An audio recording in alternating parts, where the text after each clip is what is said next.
નમસ્કાર દોસ્તો, શાંતિશ્રમ ન્યૂઝમાં આપનું સ્વાગત છે। પાલનપુર એલસીબી પોલીસે અમદાવાદ શહેરના વટવા પોલીસ સ્ટેશનમાં નોંધાયેલા વાહન ચોરીના ગુનાનો ભેદ ઉકેલ્યો છે। પોલીસે એક આરોપીને ચોરીના મુદ્દામાલ સાથે ઝડપી પાડી બાતમીના આધારે એલસીબી ટીમે ડીસાના ભોપાનગર સર્કલ પાસેથી અમદાવાદના લલિતભાઈ માનસંગ લોધા નામના આરોપીને ઝડપી પાડ્યો હતો। તેની પાસેથી GG27CR 2725 નંબરનું એક એક્સેસ ટુ વ્હીલર મળી આવ્યું હતું। પોલીસે આ વાહનની કિંમત ₹40,000 આંકી તેને કબજે કર્યું હતું।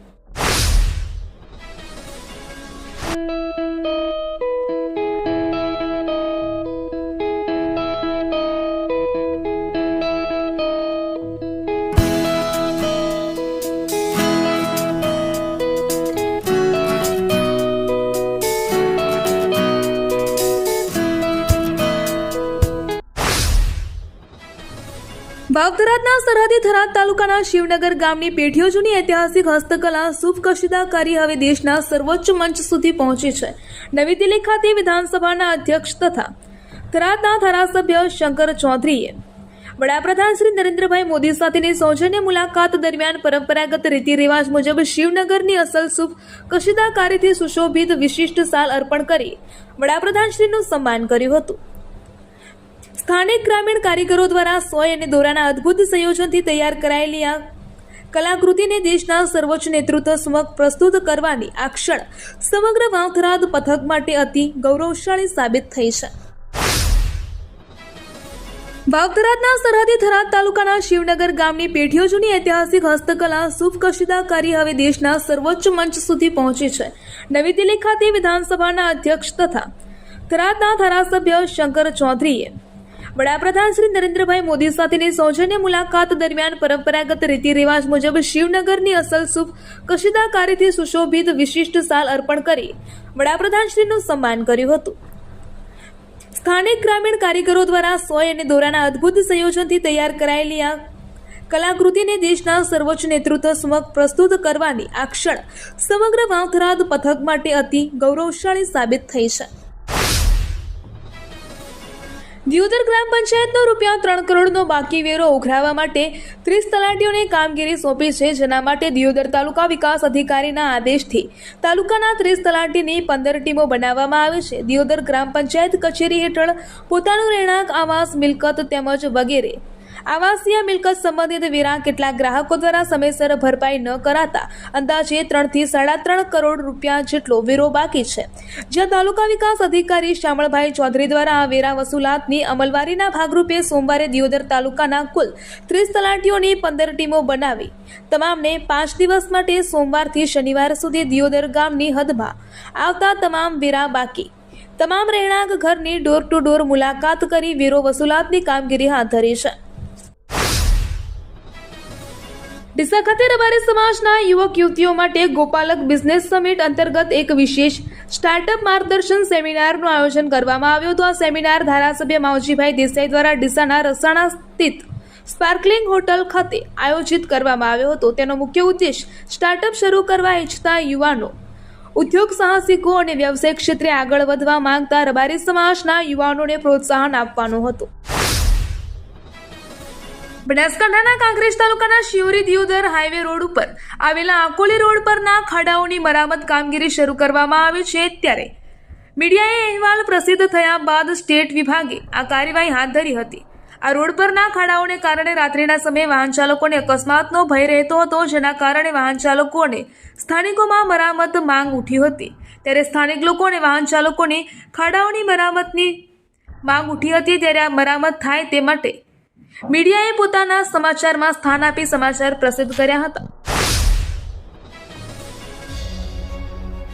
ઉત્તર ગુજરાતનો એકમાત્ર multi city mall happy mall જે આવેલ છે જિલ્લાના વેપારી મથકો દિયોદર, ભાભર, રાધનપુર, વારાહી અને થરાદમાં, જ્યાં મળશે આપને વ્યાજબી દરે જીવન જરૂરિયાતની તમામ વસ્તુઓ તેમજ કપડાં, ગિફ્ટ આર્ટિકલ, પ્લાસ્ટિકની તમામ સામગ્રી, ક્રોકરી અને બીજું ઘણું બધું વધારે।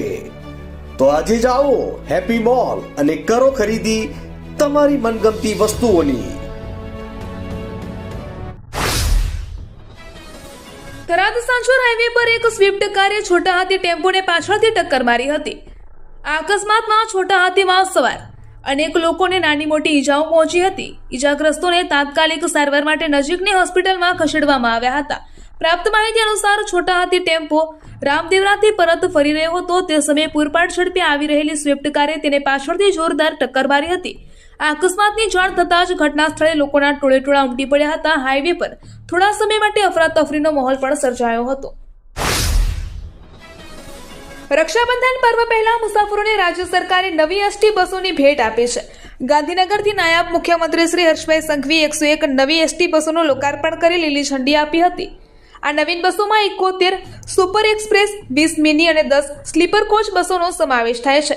તહેવારોને લઈને એસટીના વિશેષ સંચાલનમાં આ નવી બસોને પણ ઉપયોગ કરવામાં આવશે. 101 નવી બસોના લોકાર્પણ પૈકી 91 બસોના રૂટ નક્કી કરી દેવામાં આવ્યા છે, જે પૈકી 91 પૈકી 65 નવા રૂટ પર પણ બસો દોડાવવાનો નિર્ણય કરવામાં આવ્યો છે. આગામી દિવાળીના તહેવારો પહેલા જ સુરતના કાપડ ઉદ્યોગ પર મોંઘવારીનો મોટો માર પડવાની શક્યતા છે. મુખ્યત્વે ઇન્ડોનેશિયાથી આયાત થતા કોલસાના ભાવમાં સીધો 45 થી 50% સુધીનો તોતિંગ વધારો થયો છે. કાપડ રંગવા અને પ્રોસેસ કરવા માટે જરૂરી એવા કોલસા અને કેમિકલના ખર્ચમાં મોટો ઉછાળો આવતા હવે પ્રોસેસિંગ મિલો પ્રતિ મીટર કાપડ પર ₹2 થી 3 જેટલો જોબ ચાર્ટ વધારવાની ગણતરી કરી રહી છે. ત્યારે દિવાળીની સિઝન પૂર્વે જ પ્રોડક્શન કોસ્ટ વધી જતા બજારમાં તૈયાર કાપડના ભાવમાં પણ મોટો વધારો જોવા મળી શકે છે. ગુજરાતમાં આગામી 7 દિવસ દરમિયાન છૂટાછવાયા હળવાથી મધ્યમ વરસાદી માહોલ રહેવાની હવામાન વિભાગ દ્વારા સત્તાવાર આગાહી કરવામાં આવી છે. હવામાન વિભાગના વૈજ્ઞાનિક અભિમન્યુ ચૌહાણના જણાવ્યા અનુસાર હાલ રાજ્યમાં કોઈ મોટી સિસ્ટમ સક્રિય ન હોવાથી અતિભારે કે તોફાની વરસાદની કોઈ શક્યતા નથી. ખાસ કરીને દક્ષિણ ગુજરાત અને સૌરાષ્ટ્રના દરિયાકાંઠાના વિસ્તારોમાં હળવા ઝાપટા પડી શકે છે, તો બીજી તરફ સમગ્ર રાજ્યમાં અત્યાર સુધીમાં સરેરાશ 7% વરસાદની ઘટ જોવા મળી રહી છે, જેમાં સૌરાષ્ટ્ર પંથકમાં સામાન્ય કરતાં 30% જેટલી મોટી ઘટ નોંધાતા ખેડૂતો અને તંત્રની ચિંતામાં હવે વધારો થયો છે. ડીસા તાલુકાના આખોલ ગામે કોંગો વાયરસનો શંકાસ્પદ કેસ નોંધાયો છે. શંકાસ્પદ લક્ષણો જણાતા દર્દીને તાત્કાલિક ધારપુર અથવા અમદાવાદ ખાતે વધુ સારવાર માટે ખસેડવામાં આવ્યો છે. આ ઘટનાને પગલે બનાસકાંઠા જિલ્લા આરોગ્ય તંત્ર એલર્ટ બન્યું છે. આરોગ્ય વિભાગની ટીમે તાત્કાલિક આખોલ ગામે પહોંચી સઘન સર્વે અને પ્રિવેન્ટિવ કામગીરી હાથ ધરી છે અને દર્દીઓના સંપર્કમાં આવેલા પરિજનો અને આસપાસના લોકોને ઓબ્ઝર્વેશન હેઠળ રાખવામાં આવ્યા છે. લાખણીના વાસણા ગામે ખેડૂતોએ સુજલામ સુફલામ કાચી કેનાલમાં પાણી છોડવાની માંગ સાથે ગઈકાલે ઢોલ વગાડી રજૂઆત કરી હતી. ત્યારે ખેડૂતોએ વિધાનસભાના અધ્યક્ષ શ્રી શંકરભાઈ ચૌધરીને વિડીયો કોલ મારફતે પણ રજૂઆત કરી હતી. આ ખેડૂતોની રજૂઆત બાદ આજે કાચી કેનાલમાં પાણી છોડવાની કામગીરી શરૂ કરવામાં આવી છે. ચાંગા પમ્પિંગ સ્ટેશનથી 3 પંપ શરૂ કરી ચાંગા પમ્પિંગ કરીને રામપુર નજીક કેનાલમાં પાણી નાખવામાં આવી રહ્યું છે. શંકર ચૌધરીએ ખેડૂતોને બીજા જ દિવસે પાણી શરૂ કરવાનું વચન આપ્યું હતું. પાણી શરૂ થતાં દિયોદર, થરાદ અને લાખણી વિસ્તારના ખેડૂતોને સિંચાઈ માટે મોટો લાભ મળશે.